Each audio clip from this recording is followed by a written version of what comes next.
저희 서증 요지 설명드리겠습니다.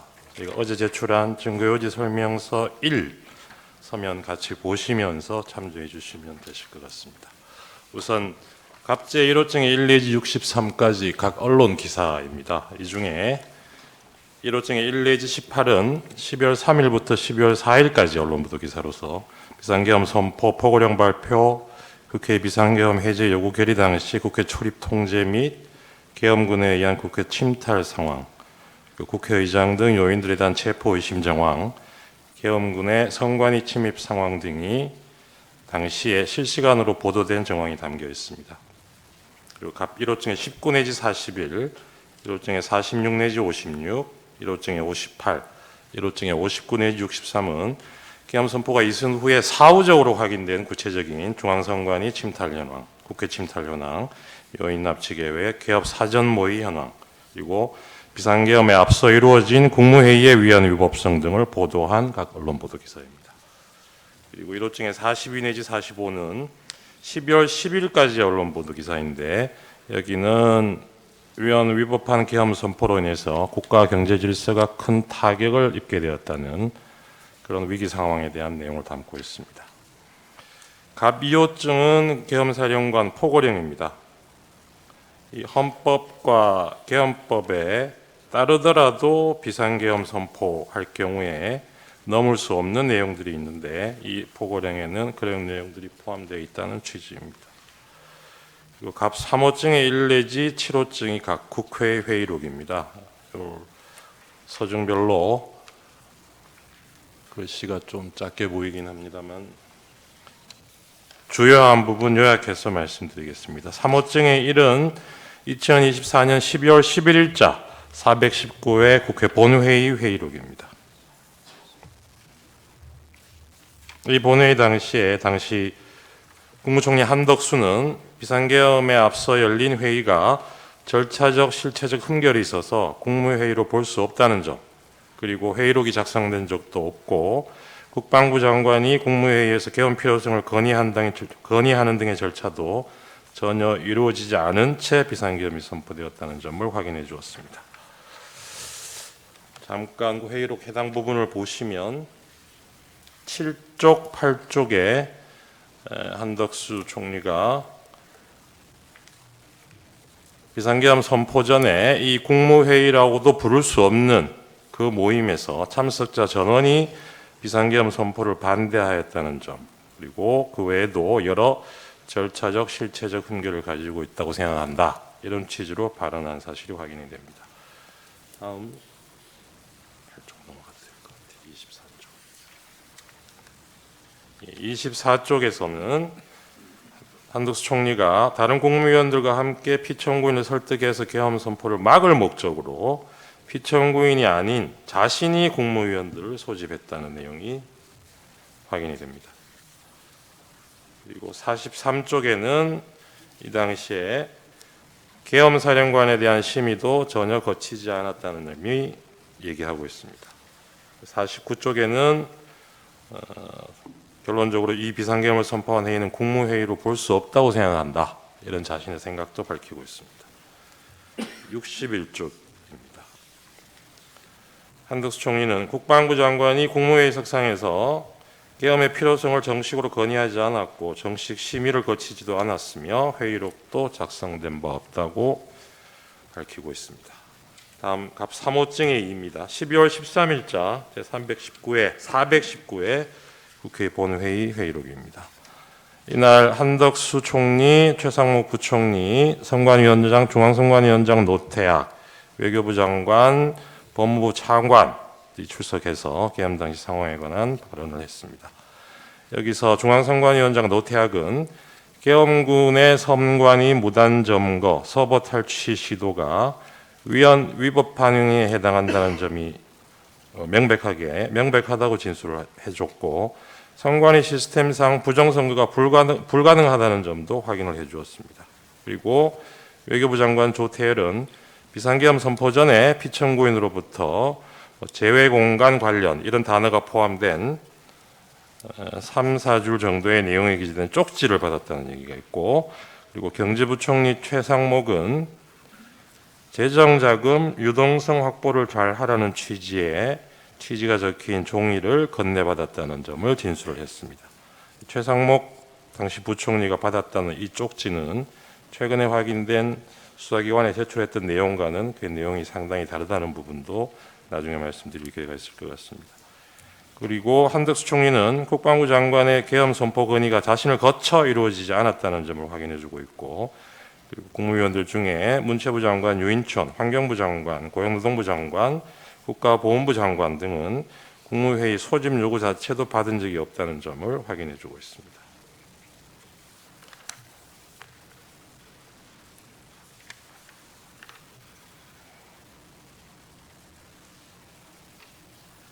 그 요약한 부분으로 가름을 하고, 이 부분은 사무증의 인은 이걸로 가름을 하겠습니다.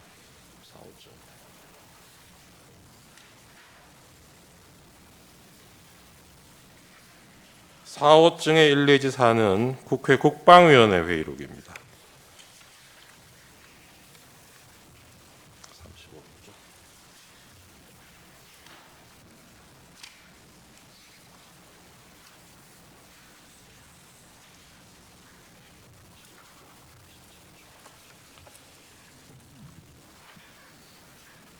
사호증의 1은 2024년 9월 2일자 국회 국방위원회 회의록인데요. 이날은 당시 국방부 장관 후보자였던 김영현에 대한 인사청문회가 열린 날입니다. 이 자리에서 김영현은 국민이 계엄을 용납하지 않고 군도 따르지 않을 것이다. 계엄 문제는 시대적으로 맞지 않다. 지금 이 상황에 계엄이 통하지 않을 것이다. 이러한 취지로 당시 이 계엄 의혹을 제기한 야당 의원들에 대한 질문에 대해서 비상계엄에 대해서 자신은 이렇게 생각한다는 인식 내용을 보여주었습니다.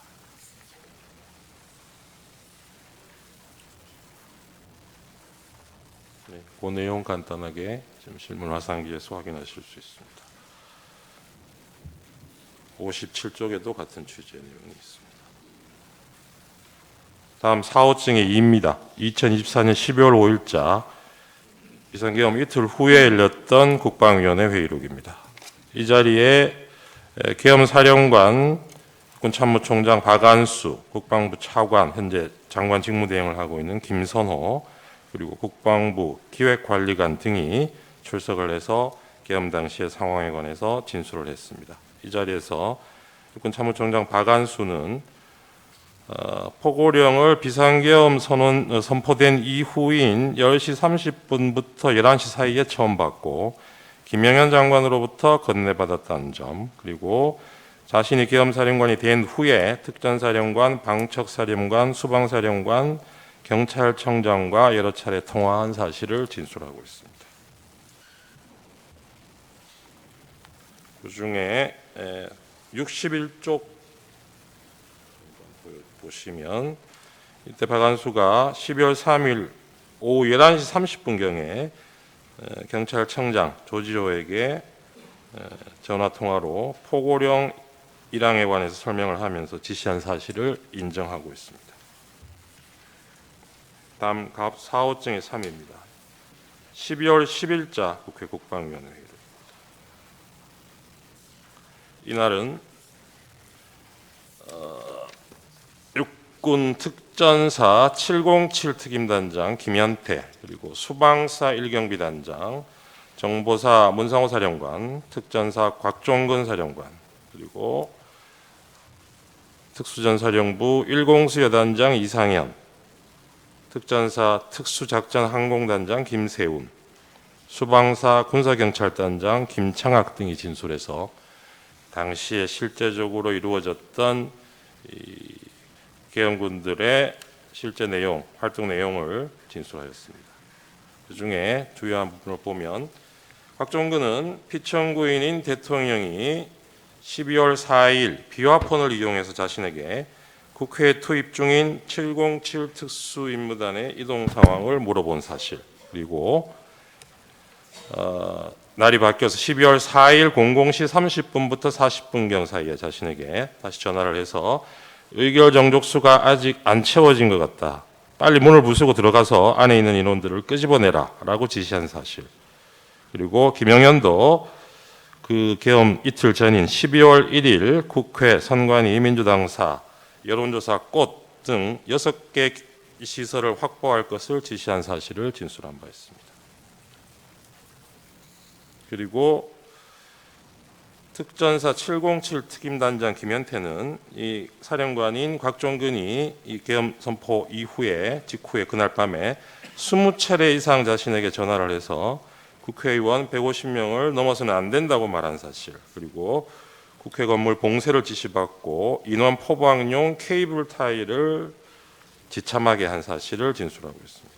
그리고 1공수의 단장 이상현은 곽종근으로부터 상부로부터 문을 부수고 들어가서 국회의원들을 끄집어내라, 안 되면 전기라도 끊어라 라는 지시를 받았다면서 그 지시를 자신에게 하다라는 내용을 확인해주고 있습니다.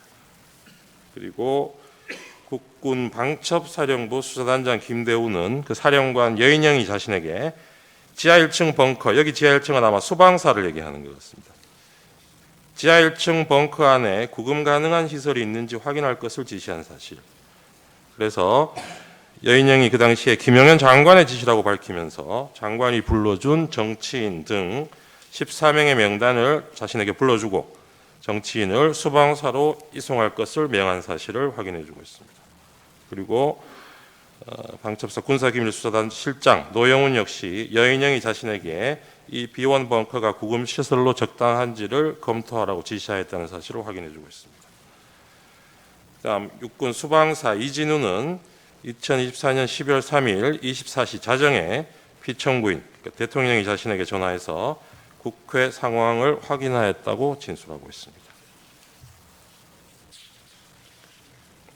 자세한 내용은 페이지별로 요약을 되어 있는 서면을 참조해 주시기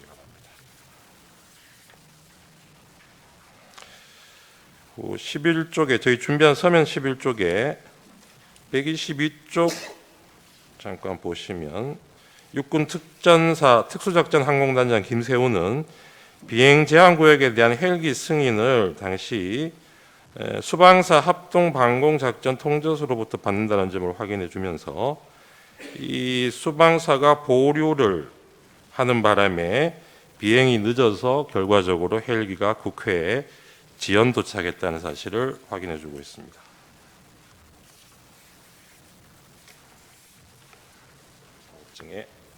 4로 넘어가겠습니다.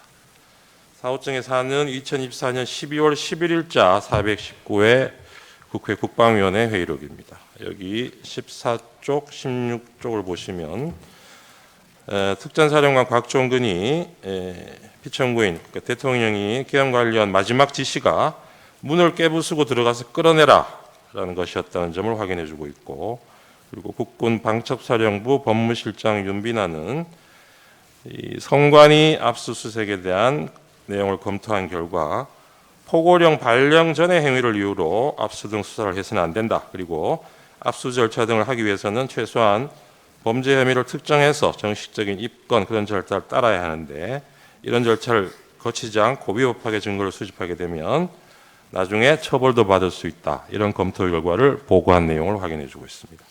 다음 갑 5호증의 1, 2 국회 행정안전위원회 회의록입니다. 5호증의 1은 그중에 12월 5일자 국회 행안위 회의록입니다. 이 자리에서 이상민 당시 행안부 장관, 조지호 경찰청장, 서울지방경찰청장 김봉식, 그리고 당시 국회 경비대장이었던 목현태, 중앙선거관리위원회 사무총장 김용빈 등이 계엄 당시 상황에 대해서 발언한 내용들이 있습니다. 우선 쪽수를 좀 보시면서 말씀드리겠습니다. 11쪽에 경찰청장 조지호가 12월 3일 비상계엄 선포 직후인 밤 10시 28분경에 서울경찰청장에게 국회 주변 안전조치를 강구할 것을 지시하고 5개 기동대를 배치하였다고 한 점이 확인이 됩니다.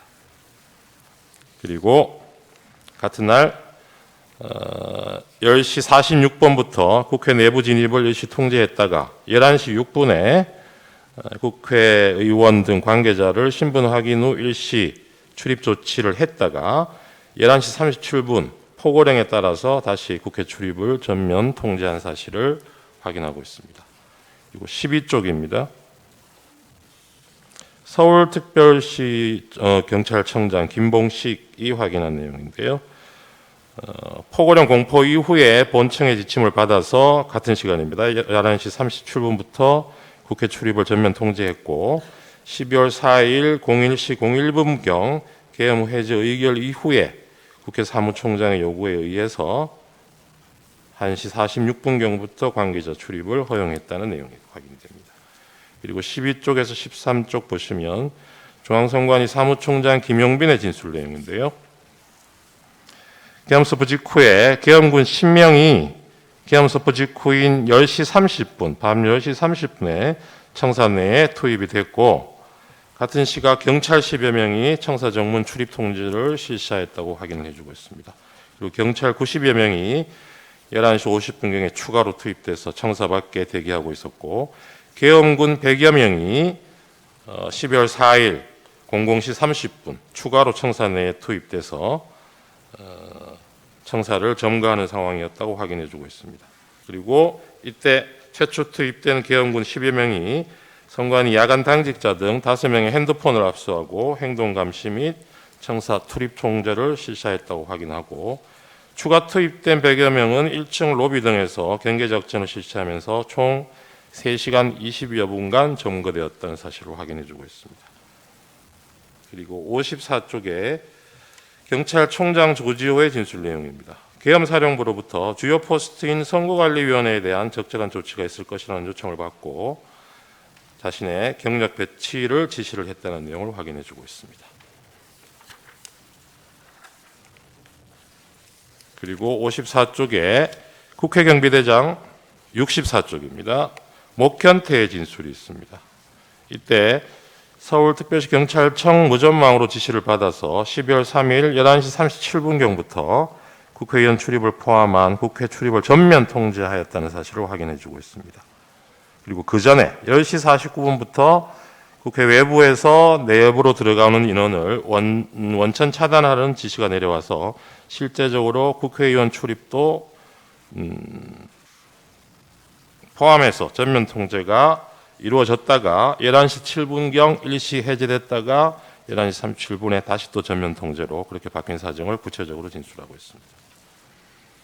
97쪽에 보면 중앙선관위 사무총장 김용빈 진술이 다시 나오는데 이 중앙선관위 CCTV를 확인한 결과 시간대별로 계엄군과 경찰이 선관위 청사나 주변에 배치돼서 어떤 경계 활동을 하고 침입 행위를 했는지 시간대별로 자세한 내용을 진술하고 있습니다.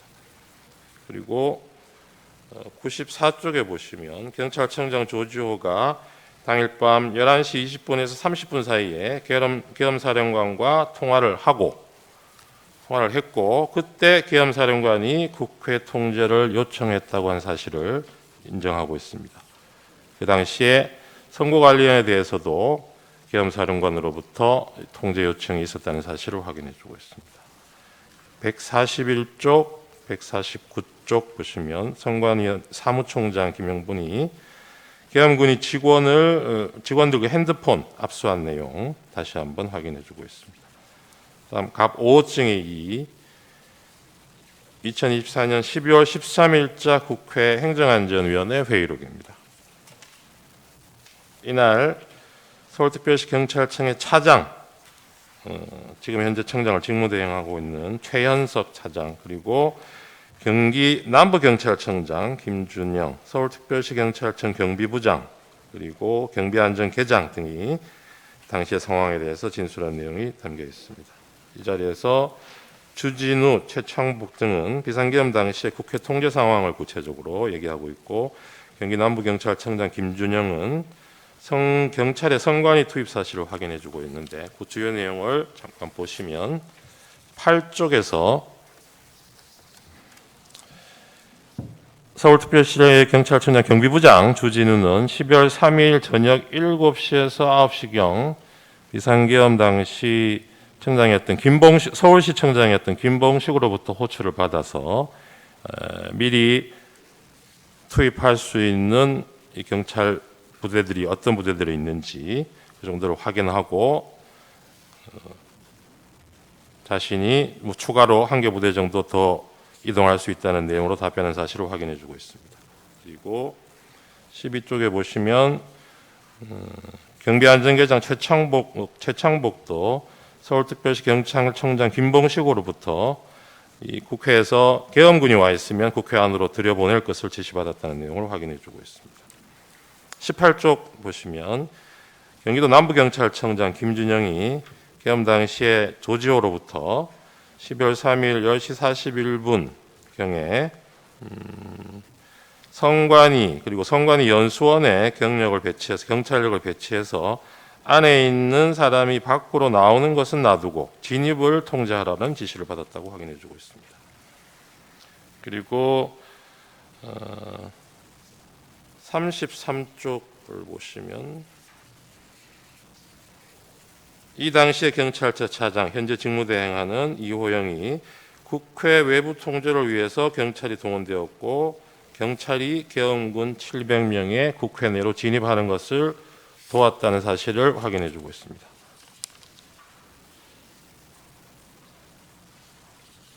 48쪽에 최창복의 내용이 진술이 있습니다만은 앞에 나왔던 내용과 중복되는 것이어서 이 부분은 넘어가도록 하겠습니다. 그리고 갑제 6호증의 1, 2지 3은 국회 법제사법위원회 회의록입니다. 6호증의 1은 2024년 12월 6일자 제19차 법제사법위원회 회의록인데요. 여기서 법원행정처장이 계엄군사법원 설치를 위해서 법원 공무원 파견을 요청받은 내용을 확인해 주고 있습니다. 그리고 갑 6호증의 2는 12월 9일자 제20차 국회 법사위 회의록입니다. 이 자리에서 법무부 장관 박성재, 경찰청장 조지호, 선관위 사무총장 김용빈 등이 진술을 했습니다. 여기서 주요 내용을 잠깐 보시면 41쪽입니다. 이 당시에 경찰청장 조지호는 방첩사령관이 자신에게 전화를 해와서 이재명, 박찬대, 전현희, 김명수 전 대법원장, 권순일 전 대법관 그리고 한동훈에 대해서 체포를 위한 위치 추적을 요청하면서 위치 추적을 해달라는 지시를 받았다는 점을 확인하고 있습니다. 45쪽에서는 선관위 사무총장 김용빈이 이 당시에 선관위 관계자들이 직원들이 내부에 감금되어 있다고 사실을 확인해 주고 있고요. 67쪽, 68쪽에서는 역시 김용빈 사무총장이 계엄군이 당일 한 3시간 20분 동안 선관위를 불법 점거했고 야간 당직자 핸드폰 뺏긴 점 그리고 계엄군이 관제센터에 들어와서 서버 사진을 찍어갔다는 사실을 확인해 주고 있습니다. 다음 갑제 7호증은 2024년 12월 13일 개최된 국회 과학기술정보방송통신위원회 회의록인데요. 여기서는 방통위 관계자들이 나와서 세 차례에 걸쳐서 계엄사령부로부터 연락관 파견을 요청하는 전화를 받았다는 점을 확인해 주고 있습니다. 그리고 갑 8호증의 1리는 국회 사무처에서 피해 현황을 집계해서 제출한 내역입니다. 이 당시에는 4,800만 원 상당의 비품 피해, 1,100만 원 상당의 시설 피해 등이 발생했다는 내용을 담고 있습니다. 그리고 갑제 12호증의 1리는 피청구인이 이 헌법재판소 탄핵 소추 이후에 서류 송달 거부에 관한 내용을 담고 있는 언론 기사들입니다. 그리고 13호증의 1, 2지 4는 피청구인이 수사기관 소환에 불응하고 체포영장 발부됐다는 기사를 담고 있습니다. 그리고 14호증의 2는 12월 31일 체포영장 발부에 관해 피청구인이 입장을 밝힌 데 대해서 피청구인 대리인이죠. 대리인이 입장을 밝힌 데 대해서 그 배경을 설명하는 취지의 언론 기사입니다. 15호증의 1, 2는 검찰 비상계엄 특별수사본부에서 김용현, 여인형, 이진우를 기소하면서 수사한 결과를 요약해서 발표한 보도자료입니다. 그리고 17호증의 2 내지 4는 국회 사무처 입장 관련 기사, 기자회견면 그리고 사무처 제출한 자료들입니다. 이 17호증의 1로 저희가 제출했던 것이 국회 피해 상황 등을 담은 CCTV 영상인데 이 17호증의 2 내지 4는 이 영상과 관련해서 국회 사무총장이 그 내용을 설명하고 관련한 내용을 담고 있는 기사입니다.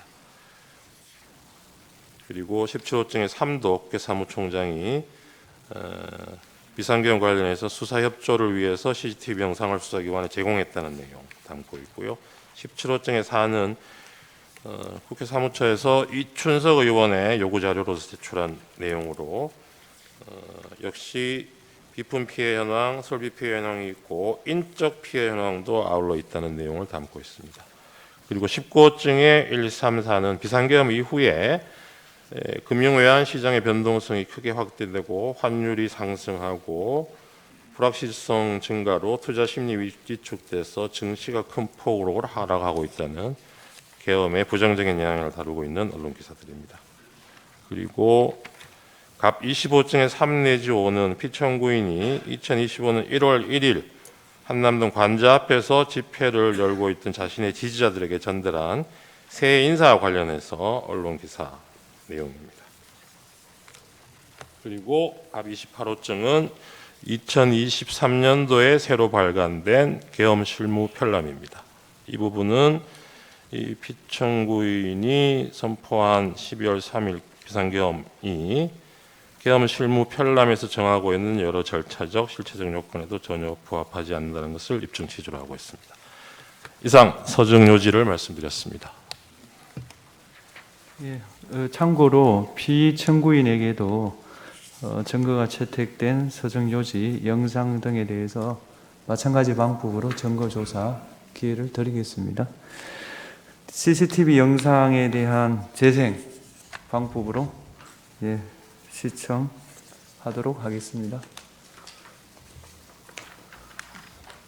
네, 이 부분도 저희가 영상 증거 설명서 1 제목으로 어제 서면을 제출했습니다. 여기에 보면 재생 시점 시간이 특정이 되어 있습니다. 그 부분대로 재생을 해주시면 될 것 같습니다.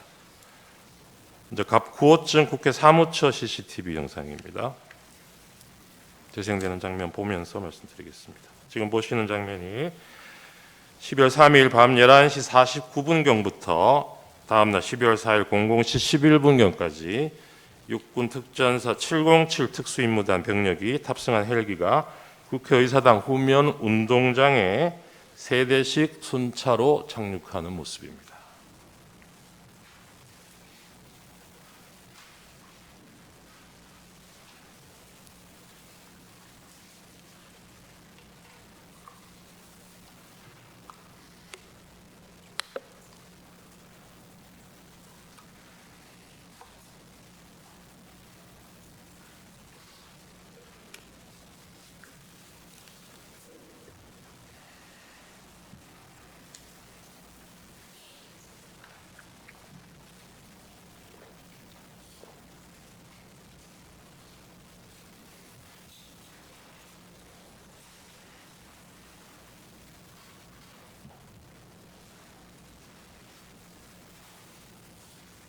네, 다음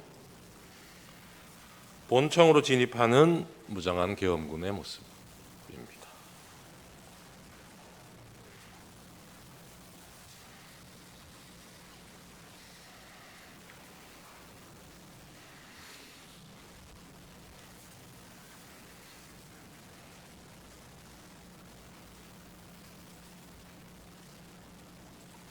다음 12월 4일 00시 34분경에 707 특수임무단장 김현태를 포함해서 약 15명의 병력이 국회의사당 우측면으로 이동해서 미리 준비한 망치로 유리창 2개를 깨뜨리고 국회의사당 내부로 침투하는 모습입니다.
유리창을 깨고 들어가는 모습.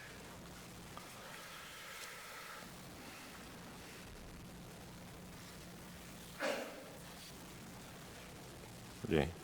네 번째 영상은 본회의장 방향으로 뛰어 들어가는 계엄군 모습입니다.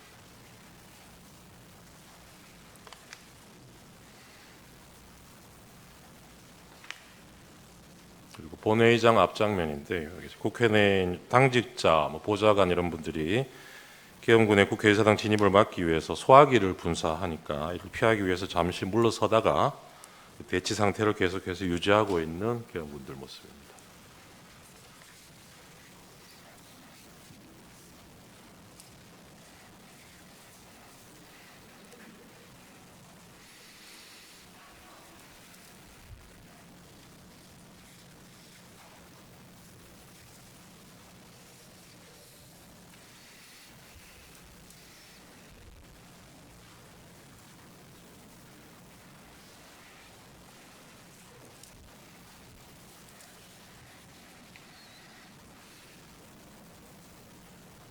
네, 다음 16호증의 1입니다. 한남동 국회의장 공간에 계엄군이 출동한 장면인데요. 12월 4일 01시 42분경부터 04시 45분경까지 사이에 전체는 그렇습니다만 그 중에 요구 의결안이 통과된 이후인 12월 4일 01시 42분경에 한남동에 있는 국회의장 공간에 계엄군이 출동한 모습입니다. 이 부분 입정 취지는 해제 요구가 의결된 이후에도 이 군병력이 국회의장 공간에 배치됐다는 점에서 추가적인 계엄을 시도하거나 이에 대해서 국회 비상계엄 해제 의결을 막으려 한 것이 아닌지 의심되는 그런 영상입니다. 다음 갑 22호증의 1 중앙선관위 과천청사 내부 1층 로비 CCTV 영상입니다. 지금 보시는 거는 12월 4일 01시 17분 10초부터 18분 20초 사이까지 영상입니다. 중앙선관위 과천청사 내부 1층 로비에 계엄군이 수십 명 모여드는 모습입니다.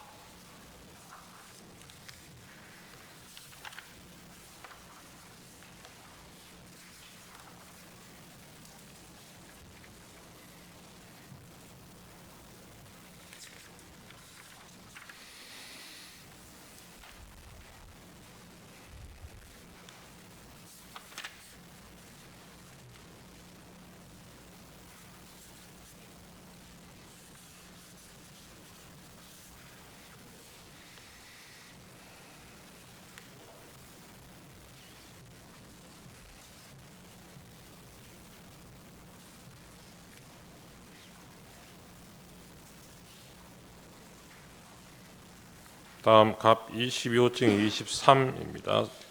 선관위 과천청사 내부 2호기 엘리베이터 CCTV 영상인데 여기 보시면 계엄군들이 권총을 소지하고 있는 장면이 확인이 됩니다.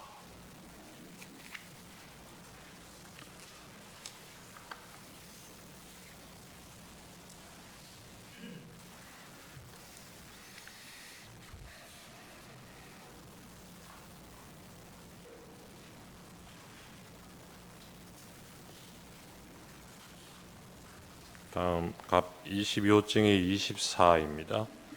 중앙선관위 과천청사 내부 신관 2층 승강기 CCTV 영상인데 저 선관위에서 사무실에서 선관위 조직도를 확보해서 전달해주고 있는 장면으로 보입니다. 다음 23호증의 2입니다. 선관위 과천청사 정문 외곽 CCTV 영상입니다. 지금 보시는 거는 계엄 선포 직후인 그날 밤 10시 32분 58초부터 33분 44초 사이의 영상입니다. 계엄군 10명이 피청구인 선포 직후인 이 시간대에 선관위 과천청사 정문으로 들어오는 모습입니다.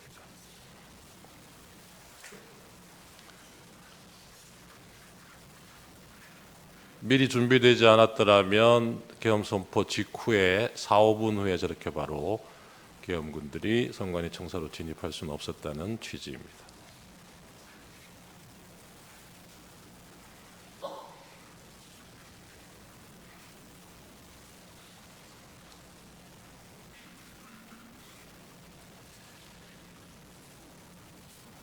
다음인가요? 과천청사 건물로 들어가기 위해서 이동하는 계엄군 모습입니다.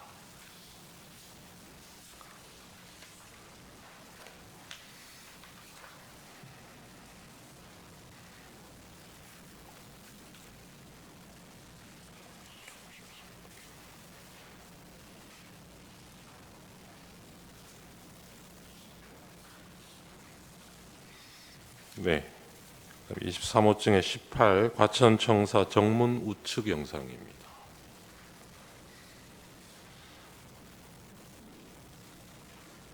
역시 같은 시간대 계엄 선포 직후인 10시 33분, 34분 사이에 선관위 과천청사 정문으로 들어오는 계엄군들 모습이 확인이 됩니다.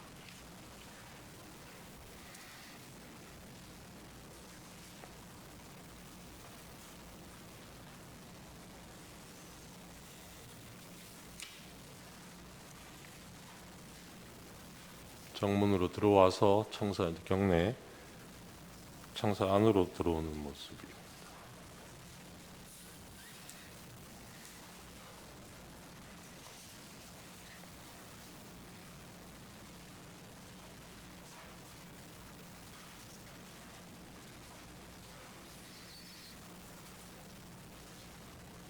계엄 군인들이 개인 화기들로 무장하고 있는 점도 영상으로 확인이 되고 있습니다.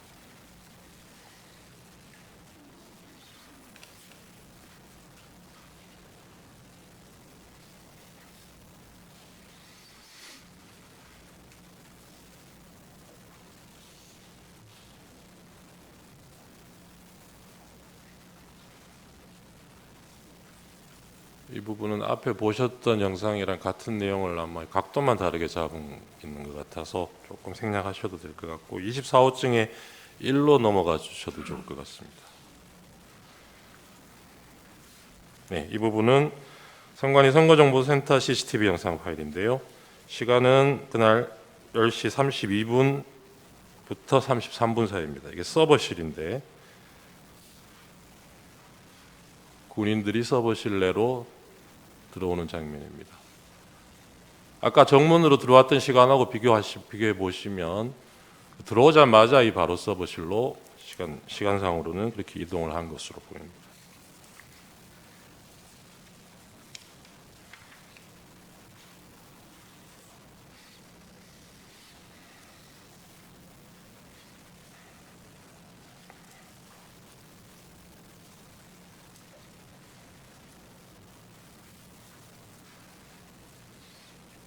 핸드폰을 가져가는 장면이 보입니다.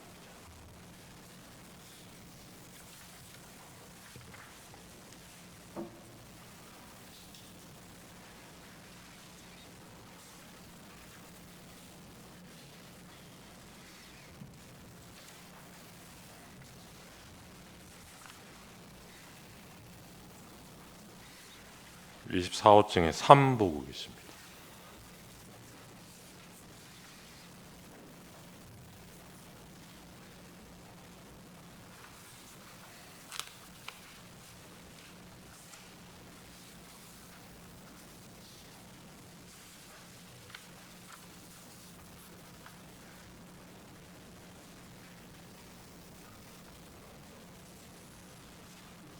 직원 핸드폰을 넘겨받는 장면입니다.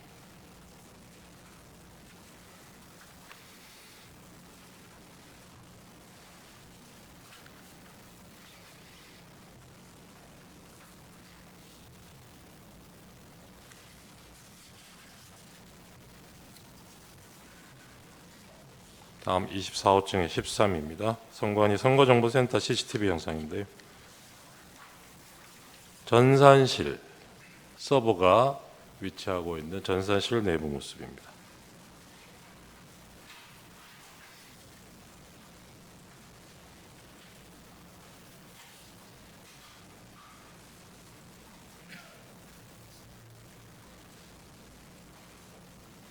방첩사 군인들로 보이는데요.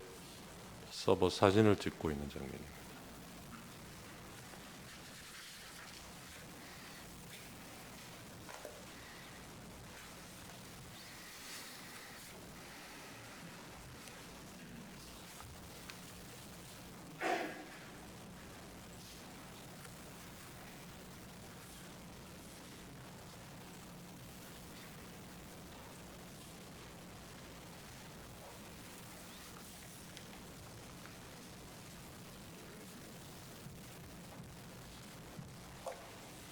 다음 파일로 넘어가 주셔도 좋을 것 같습니다. 갑 25층에 사는 성관이 관악청사입니다.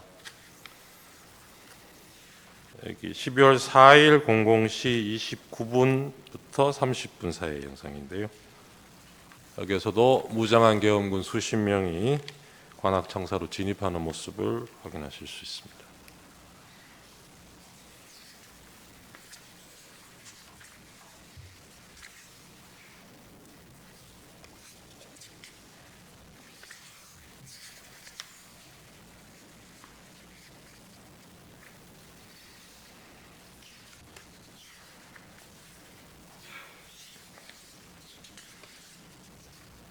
네, 여기는 역시 같은 관악청사 뒤편 공간인데요. 화단이 있는 이 공간에도 군인들이 배치가 돼서 건물을 통제하고 있는 모습을 확인하실 수 있습니다.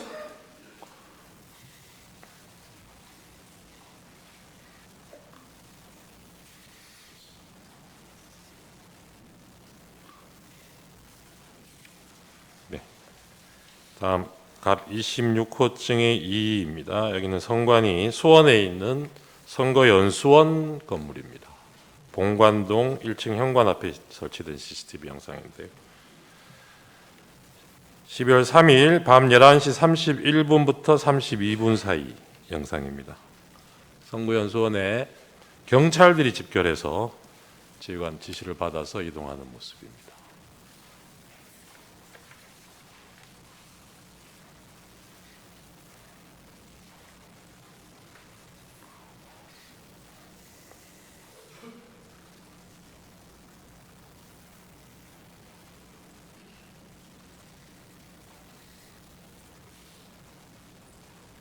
네, 다음 영상 넘어가 주셔도 좋을 것 같습니다. 26호증의 23 같은 수원 선거연수원 정문 CCTV 영상입니다.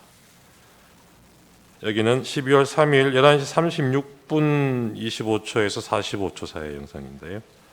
이 주차장 입구에 경찰차와 경찰이 집결해서 다른 차량이 진입할 수 없도록 바리케이드를 설치하고 입구를 통제하는 모습을 확인하실 수 있습니다.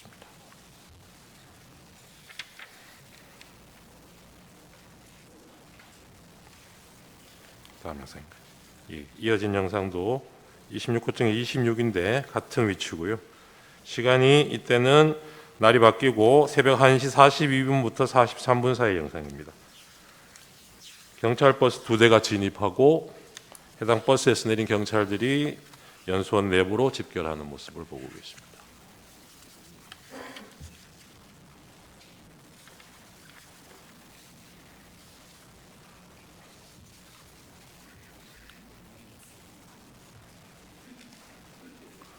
다음 넘어가셔도 좋을 것 같습니다. 26호증의 37입니다. 선거연수원 CCTV 정문 영상인데요.